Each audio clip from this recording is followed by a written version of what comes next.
ఓం నమో వెంకటేశాయ.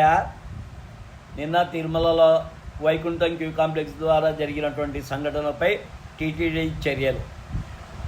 ఇద్దరు వ్యక్తులు తెల్ల రంగు మెత్తటి గుడ్డతో తయారు చేసిన డిస్పోజబుల్ చెప్పులు ధరించి దర్శనానికి ప్రవేశించిన ఘటనపై టీటీడీ చర్యలు చేపట్టింది. తమ విధులను సమర్థవంతంగా నిర్వహించడంలో విఫలమైన సిబ్బందిని సస్పెండ్ చేసింది. TTD EO Shri J Shyamala Rao ఆదేశాల మేరకు footpath hall down scanning point వద్ద విధులు నిర్వహిస్తున్న టీటీడీ సిబ్బంది సెక్యూరిటీ గార్డులను సస్పెండ్ చేశారు.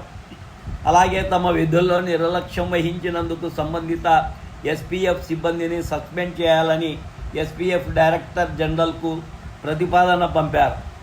సస్పెండ్ అయిన టీటీడీ సిబ్బంది ఇద్దరు, చక్రపాణి సీనియర్ అసిస్టెంట్ గారు, అలాగే వాసు జూనియర్ అసిస్టెంట్. సస్పెండ్ అయిన టీటీడీ భద్రతా సిబ్బంది 5 మంది: డి బాలకృష్ణ, వసుమతి, రాజేష్ కుమార్, వెంకటేష్, ఏ బాబు. సస్పెన్షన్కు ప్రతిపాదించిన ఎస్పీఎఫ్ సిబ్బంది 6. వారు 1 రమణయ్య, నీలబాబు, ప్రసన్న, సత్యనారాయణ, పోలినాయుడు, శ్రీకాంత్. ఇది టీటీడీ ముఖ్య ప్రజా సంబంధాల అధికారిచే విడుదల చేయబడిన ఒక ప్రకటన ద్వారా తెలియజేయబడినది. ఈ సమాచారం నచ్చితే లైక్ చేయగలరు, షేర్ చేయగలరు, సబ్స్క్రైబ్ చేసుకోగలరు. ఓం నమో వెంకటేశాయ.